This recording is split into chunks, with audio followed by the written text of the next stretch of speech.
vamos. Dale. Seguí loco, me quedo. ¿Qué te va a decir? La barba. Ahora puede que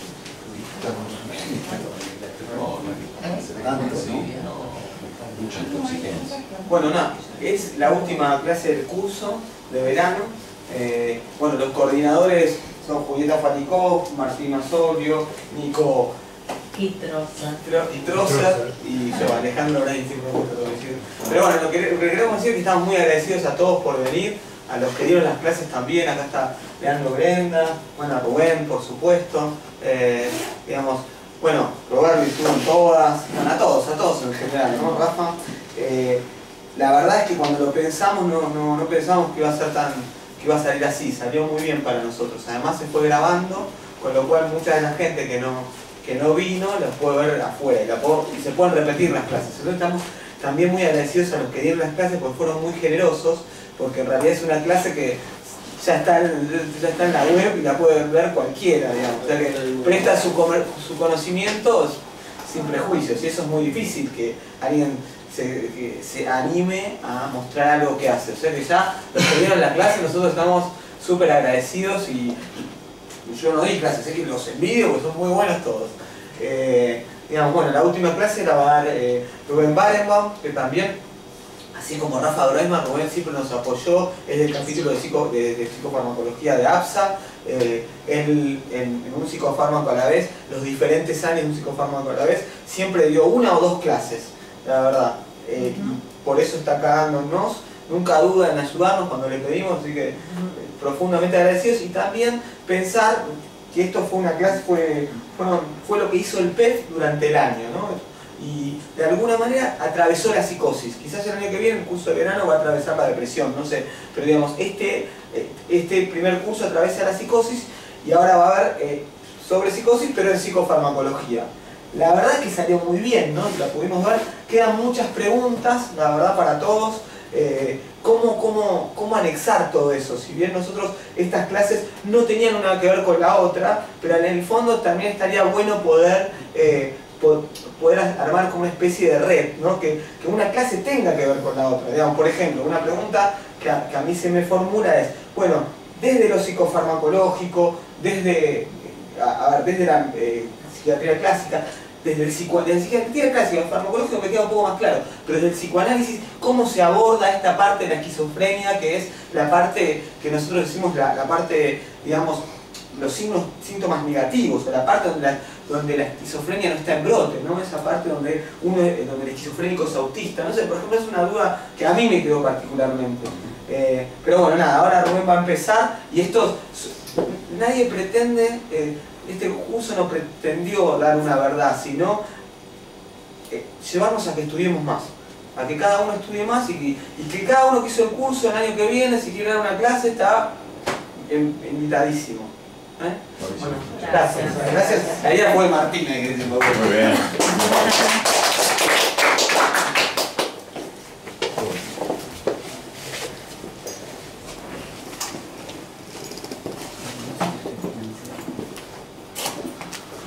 Bueno, buenas tardes, muchas gracias al PEF por la invitación, como siempre, muchas gracias a ustedes por concurrir, y quiero resaltar que para mí es un honor que el doctor Norberto Proveri esté presente en mi clase, un referente de la psiquiatría argentina. Así que bueno, gracias. Bueno, el tema para el que me convocaron es psicofarmacología, sobre lo que ustedes están viendo durante todo este tiempo. Quiero felicitar en principio a todos los que pasaron la mayoría de este verano en esta playa de la calle Soldado de la Independencia. Realmente es un mérito. Y yo quiero hacer un recorte de algunas cosas, ¿no? Por supuesto que es un tema que no vamos a terminar hoy, el tema de la psicofarmacología en la psicosis, ¿no? Y en este recorte yo quiero presentar algunos casos clínicos, algunos que fueron pacientes míos, otros que son casos publicados en distintas revistas de psicofarmacología.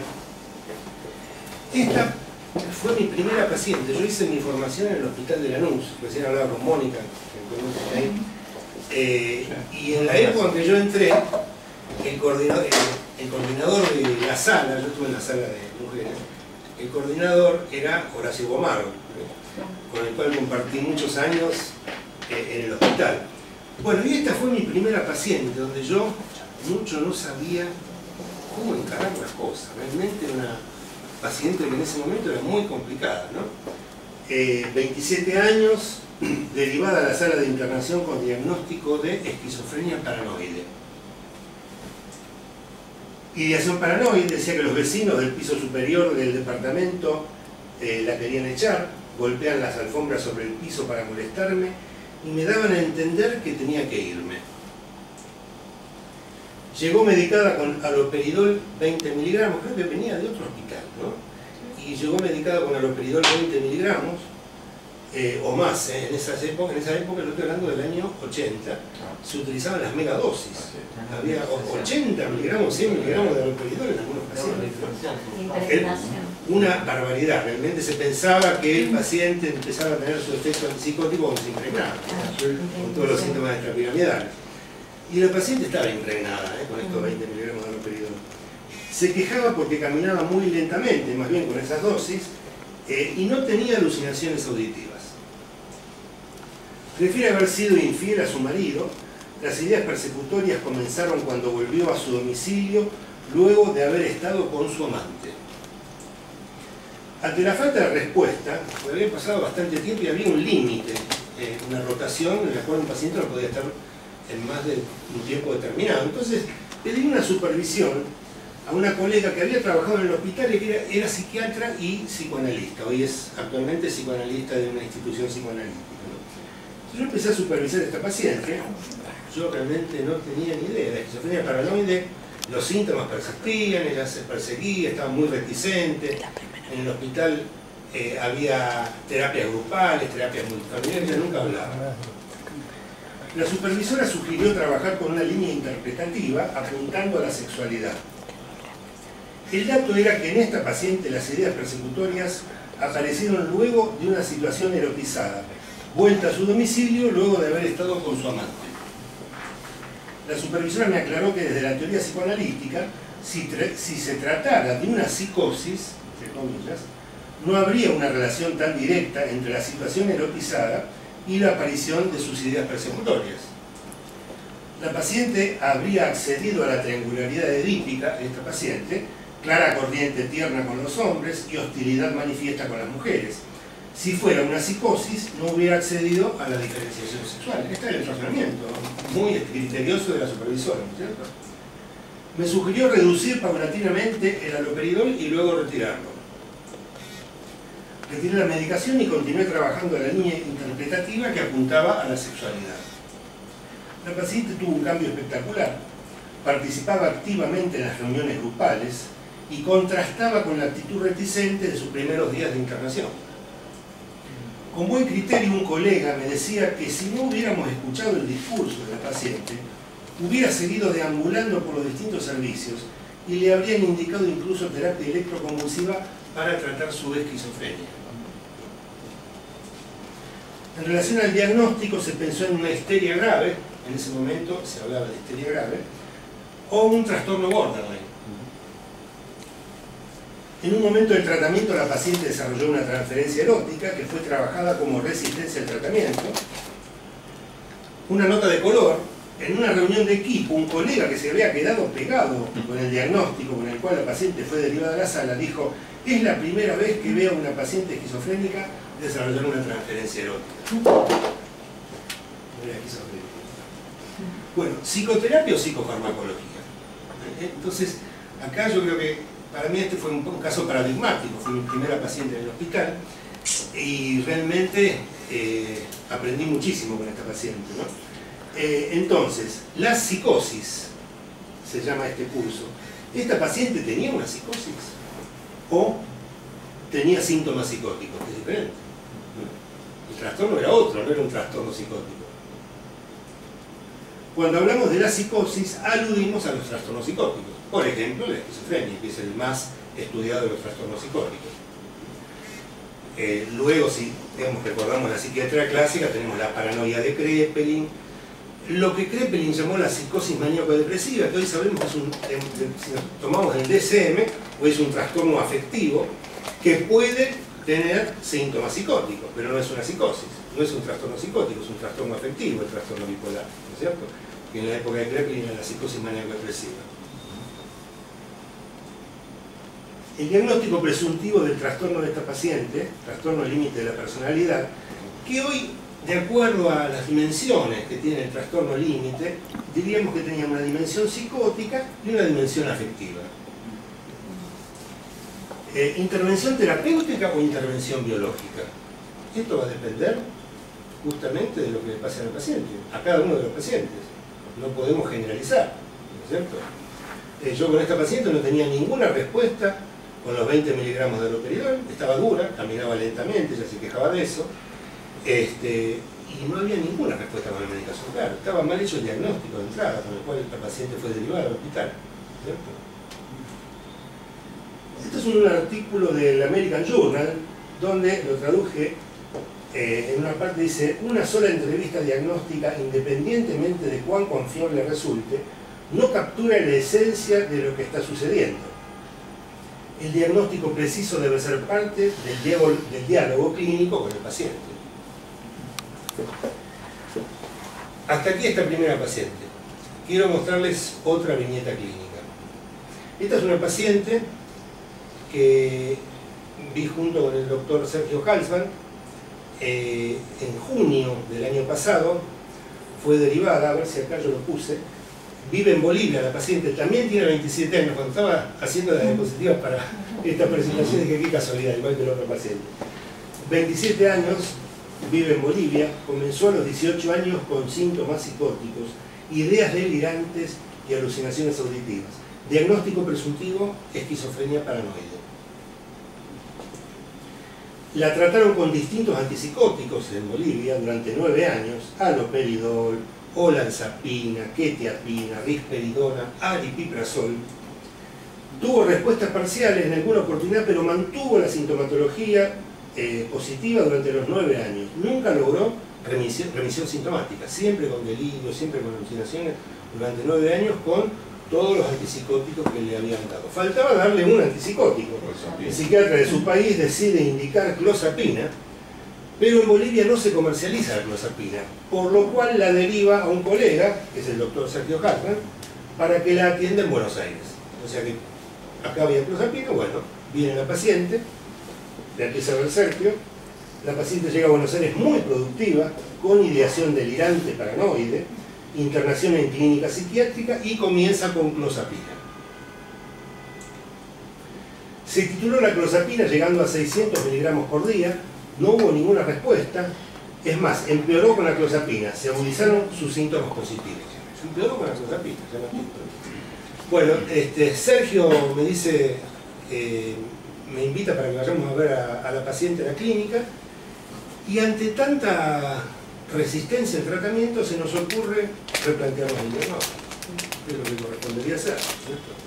La paciente no dormía porque temía que la envenenaran y que la cama se doblara y la aplastara. Por eso no dormía la noche.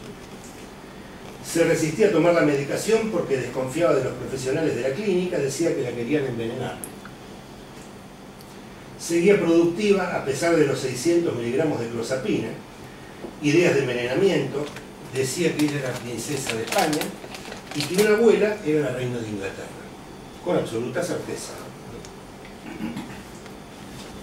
Por la falta de respuesta a todos los antipsicóticos, incluida la clozapina, se replantea el diagnóstico. Incluso cuando Sergio hacía las indicaciones en la clínica y ponía en la hoja de enfermería la medicación, ella quería que él firmara cada palabra que ponía, ¿no? Porque ella quería estar segura que no la iban a envenenar.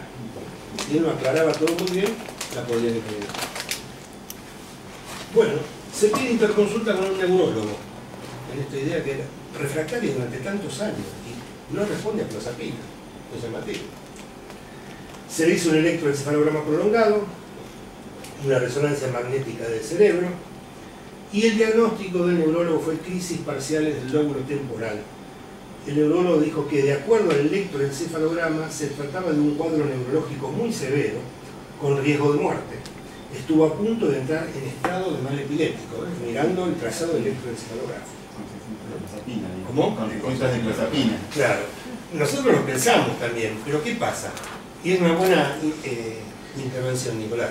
La clozapina baja el umbral convulsivo, pero esto es una epilepsia no convulsiva. Esto es una epilepsia que dan crisis parciales que siempre dan síntomas psiquiátricos, ¿no es cierto?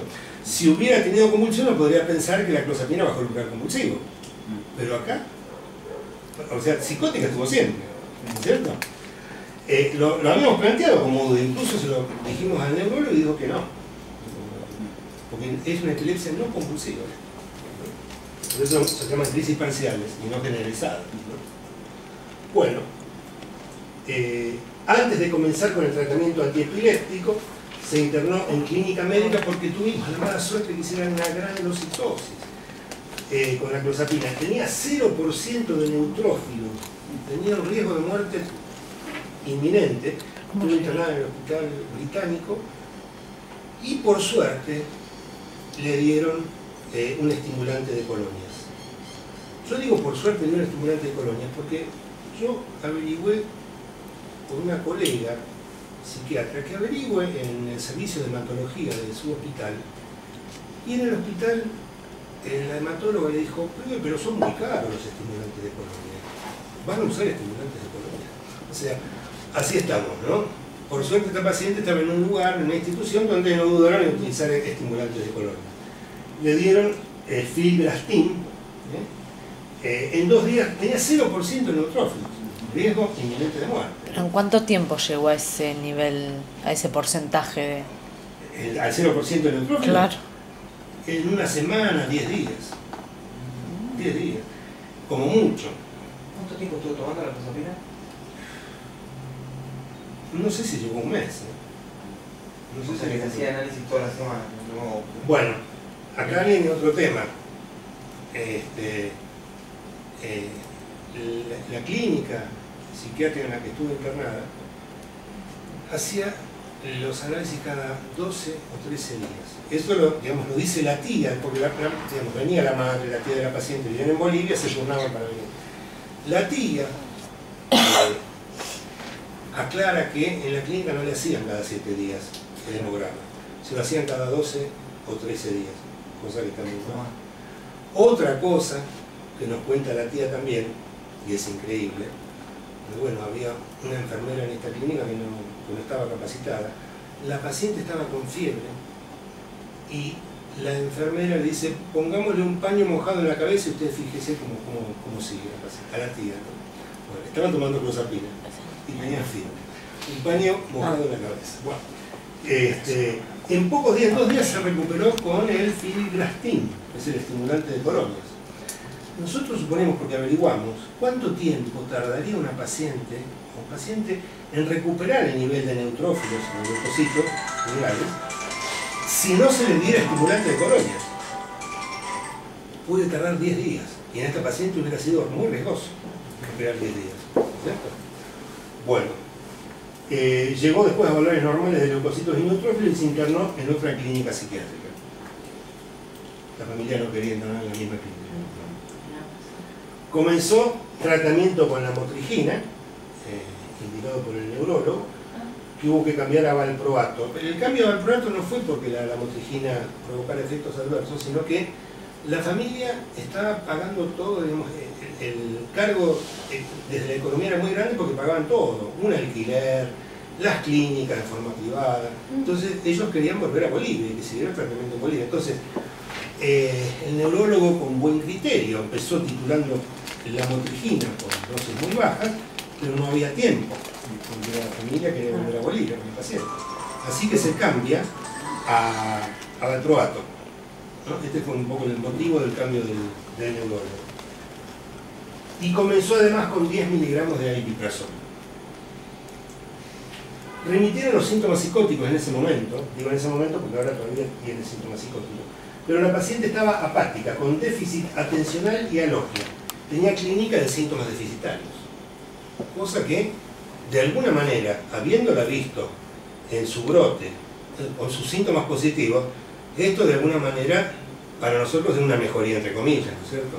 No estaba delirando, estaba apática, muy apática, ¿no? El neurólogo solicitó estudio neurocognitivo para determinar si el déficit atencional era por daño estructural, porque él decía, tantos años, una epilepsia no tratada, puede tener un déficit estructural que esté provocando el déficit de atención, ¿no es cierto? Bueno, por suerte en el estudio neurocognitivo no apareció un déficit estructural del cerebro, ¿no? Remitieron los síntomas psicóticos, pero la paciente estaba apática, tiene síntomas deficitarios.